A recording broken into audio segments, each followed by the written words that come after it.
Trigger warning. In this video, we narrate stories from people who almost got trafficked. We wish our viewers to always stay safe and use these stories as a reminder to always be aware of your surroundings and to never trust strangers. Story 1. I was a victim of sex trafficking. This was 2014. I was 17 at the time and I would have to take the bus to and from school. The bus stop was on the main road, so I would have to walk a few blocks to get to the apartment complex. This is important for later. I was walking home from school one day, and this Honda van pulls over. A girl comes out, she introduces herself and tells me she's new to the area and wants to make new friends. I gave her my number, and quickly we made plans to have dinner. Maybe a day or two later, she picks me up in the same van, but this time with a man who was driving, and also another young female. She did not mention these other two people, but I didn't think much of it. It was a lot of red flags I ignored. I was young and naive. The man was doing all the talking during our dinner, and the other two girls were quiet. Another red flag. He put on this fake nice tone in his voice the whole time, asking me questions. Then he started getting weird, like saying how he can read minds, and started telling me all this information he know about me. I had no idea how he knew all that, so I believed him. After dinner, we stopped by their house, which was in a whole other city than where my apartment is. Remember how the girl told me that she stayed by me? Another red flag. It was a really nice house though, and he had a Mercedes in the driveway. My young mind was intrigued. He told me how they're all roommates and hustle together. He took me back home the night though by himself and was trying to convince me to be a part of their lifestyle. A couple days after, at this point, I'm only texting the man. The girl barely held any conversation with me. But he tricked me into thinking he was this super nice person. He asked me to pack some clothes and spend the night, and I agreed. After hours of talking, he convinced me to leave my mom's house and stay with them. I texted my mom that I was moving out, and as I was already almost 18, she was okay with it for some reason. This is when shit hit the fan. He was not the nice, charming person that I had met. Only after I moved in did he tell me that those girls were sex workers, and that I would become one too when I turned 18. He started telling me how to do my hair or how to dress.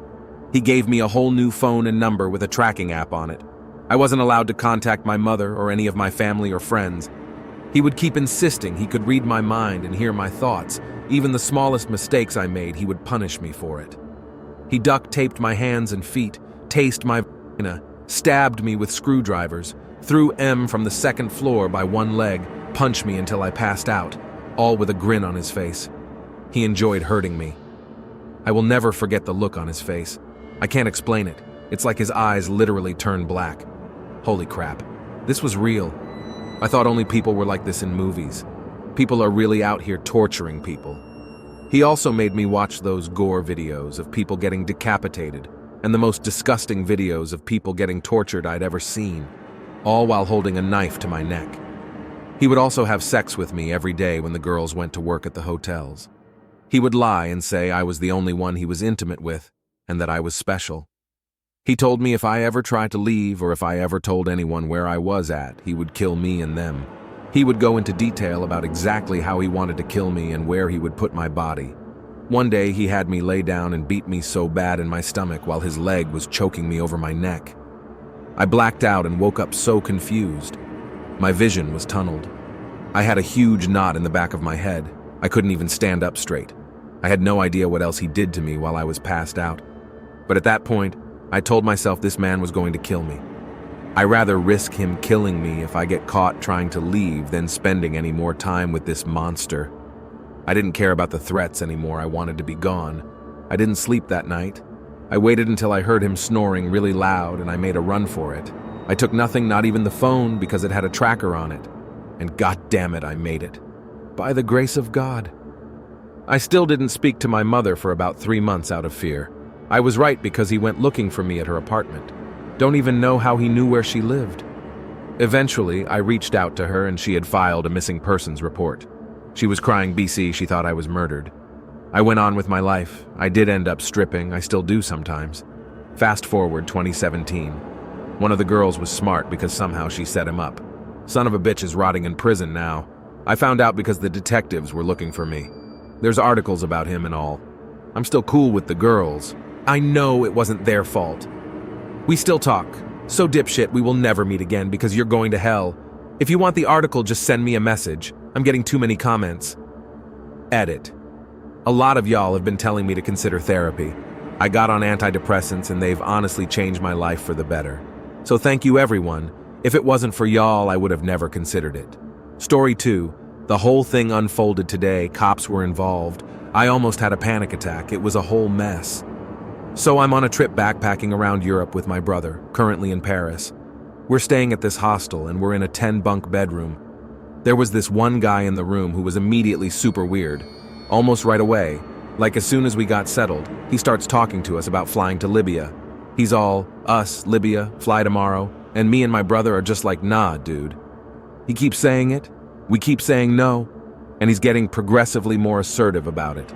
As me and my brother are going around doing sightseeing and stuff, I keep seeing this dude around. When we're at the hostel, he kept following us to the dining hall, out onto the terrace, and I'm getting more creeped out. My brother, ever the non-assertive soul he is, just laughs it off like the dude is joking. This goes on for 2 days. Well, this morning we were going out to breakfast and I forgot my phone back in the room.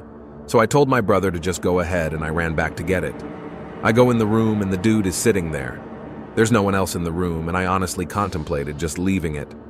But I didn't trust it alone in the room, so I planned to just grab it quickly. That morning he was still on about Libya, and was essentially bending over our beds going on about it, despite me repeatedly telling him to stop talking to us. I go in and grab my phone when he suddenly just yells, "Libya! Now! Now! Now! We go now!" I'm very scared, since at this point, we are the only ones in the room, and I just say, "Fuck off, dude." And I go to leave when he blocks the door and grabs my shoulder, still going on about going to the airport and flying to Libya. I shove past him and run away to where my brother and I were going to breakfast. I decided that we were going to switch rooms because this dude was officially creep level 100. We make it back to the hostel, and before we talk to the front desk, we went outside for a smoke, and he shows up. I almost yell at him to leave us alone, and he flat out says no. I go to the front desk and explain that this dude has been harassing us and we wanted to change rooms. I mention what went down in the room, and before I knew it, the cops were called and I was giving a statement. As they were sorting it out, there were a couple things that jumped out at me. This guy didn't pay in advance. Normally, when you're staying in a hostel, you pay the full amount up front, or if you're staying for a while, you pay weekly. He was paying by the day. He had several pieces of ID in his wallet, none of which matched his description. Apparently Paris has been having a problem with human trafficking. This guy was escorted out of the hostel by police. He was banned from staying there again ever. Me and my brother switched rooms, and we were given vouchers for free dinners for the rest of our stay here. And now I'm terrified to go out by myself. I swear, if me and that guy had been alone in a more secluded place that didn't have cameras everywhere, I could have been shipped off to Libya. So, creepy guy from the Paris hostel, let's not meet. Story 3, I think I was almost human trafficked. About 3 years ago, I, 21 years old woman, was a waitress during the height of COVID. It was my first ever job, and I remember being so excited to start as soon as possible. After all my training was finished and I got my certifications, I was put on the closing shift. We closed at 10 p.m. every night at the time, and typically it was just my cook, a man in his 20 AS, and I. Rarely would there be another waitress with me, and I liked it that way. I always worked better alone, and I didn't really get along with most of the other waitresses anyway, so it was nice. I can remember it was near the end of my time there that this experience happened, and I'm really happy I had the circumstance I did at the time. I never could really trust my gut very much, because I had mild anxiety and couldn't tell if what I felt half the time was valid or not. I mention this because when all this went down, it felt real and I had an absolute feeling. I had started my shift that evening around 3 p.m. I said goodbye to the last waitress and I was on my own with my cook. Everything was pretty slow and normal until I got a call about one of the specialty items on the limited time menu we had. The food couldn't be ordered as takeout, and the lady over the phone really didn't take it well. After a little debating, she finally decided to sit in and eat instead. I'd say around 10. 20 minutes later is when I spotted an older-looking car pull up, and 3 people came out. 2 men and a woman who looked to be in their 30s, 40s. I could tell it was the same lady I spoke to over the phone, judging by her attitude coming in. I further confirmed it by asking, since I already had a pretty good idea of what she wanted to eat. What I thought was an act of mild embarrassment and pettiness was actually something much more sinister later on. Her attitude toward me changed when she saw me. She was much nicer and more cooperative. This didn't ring any bells at first because it was something that most people who wanted to look good in front of others would do. I sat them at a booth and took their orders. I noticed they had a red binder and a black pen. Remember this? I then went to tend to my other customers, as there were a couple other tables I was waiting on. Once I brought their food out to them, they asked me if I knew any realtors. I found this to be normal, as this being the tourist vacation state it is. It wasn't uncommon for outsiders to be looking for getaway homes. I would say this was reasonable for me to assume it was nothing, if they didn't already look like the unsavory type of people, if you get what I mean.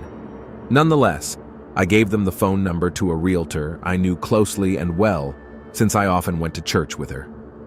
There wasn't any other notable interactions I really had, aside from occasional small talk, if I wasn't due anything or refilling their drinks. It was around 4:30 p.m. now, and they were the last of my tables to leave the restaurant. If any of you were in the food industry, you know that as a server, you don't really get breaks. Just a lunch most of the time, and sometimes not even that if it's super busy all day. So my cook and I took this as an opportunity to take a well-deserved break. We walked out behind them and had a small chat with them. I should mention by now that the front of the restaurant had a disabled ramp coming up to the doors. It was long because the building was on a raised foundation. This is important. Now, I didn't really notice it at the time, but one of the men took my cook to the other side of the ramp, down near the end, and was chatting with him over a cigarette. I was behind the railing at the top of the platform where the ramp plateaued. Luckily, the other man and the woman were on the other side of the railing about 5 feet below, but in front of me.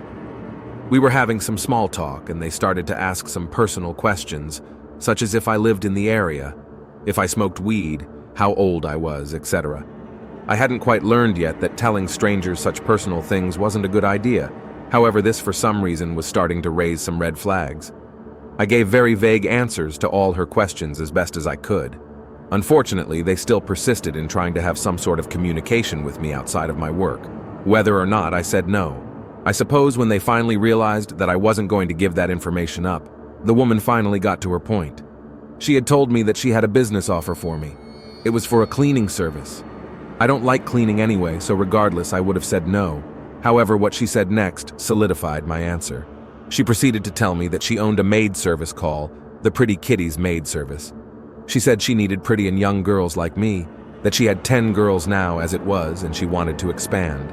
She mentioned how they get paid $30K, she didn't specify the time length, and how it would be a great opportunity for me to help her with her business.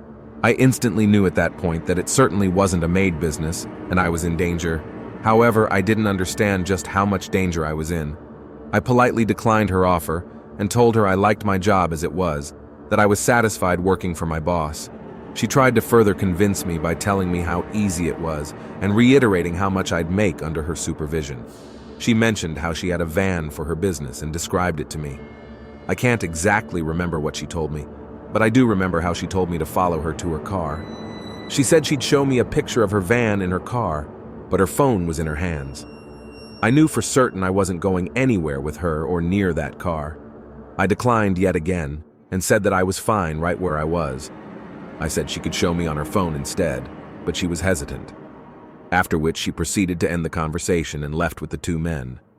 A little shaken, I walked back into the restaurant with my cook and told him what I had just experienced. He joked about how I'd have good money if I went with them. Because I didn't take the situation as seriously as I should have, I laughed with him. At the end of that night, when the cook's grandmother came to pick us up, I mentioned the weird interaction. A panicked look came over her and she sat silent, staring at me. I got confused and asked her if everything was okay. That's when I learned the signs of human trafficking. She broke it to me that I was almost trafficked and I was incredibly lucky I didn't get kidnapped. My stomach dropped and I started to panic at the realization of just how much danger I was in. Nothing really happened after that, except for the red binder and the black pen I told you to remember. I went to work the next day and a customer walked in. Now, normally in my part of town, not many people like to sit and relax for a while. They're mostly there to just eat and leave, as it wasn't exactly a cafe. Well, I get into my apron and sit this gentleman. He was well dressed, not in a suit and tie, but just nicely dressed. He was alone. I sat him at a single booth and took his order of one single coffee. He had a red binder and black pen with him. I didn't even notice until my cook from the night before reminded me of it. I was so shocked at the fact, and it unsettled me even more that he proceeded to sit there for 3 hours, watching me as I tended to my tables. I kept asking him if he needed anything else, and he asked me if people never just sat and relaxed with coffee. I sort of shrugged and said no, not here. Now, this might come as a surprise to some of you, but servers, believe it or not, do listen in on some of your conversations. I'm lucky I did with this one. I specifically remember him speaking over the phone about finances and how he needed to find another house. He spoke about moving money and how he was going to pay his girls that night. I ran to the back of the kitchen and told me cook. Thankfully, he came out with me to help deliver some plates in order to throw the guy off. It worked, I think. He ended up leaving not long after that, and I haven't seen or heard anything since. I'll tell you though, I've been much more on guard since then. TLDR, I was almost human trafficked and didn't know it. Thanks to some gut feelings, I wound up as one of the lucky ones. No, I wasn't able to report them because their car was facing forward toward the building's cameras and we couldn't see the license plate. Yes, I told my manager, and he never allowed any of the servers to leave the building without someone else walking them out. I made it known throughout the whole staff about what happened since I didn't want any of them to get hurt. I use this story as a way to tell others to please be safe and be aware of your surroundings. I didn't think this could happen to me. It can happen to anyone. Be safe and be observant.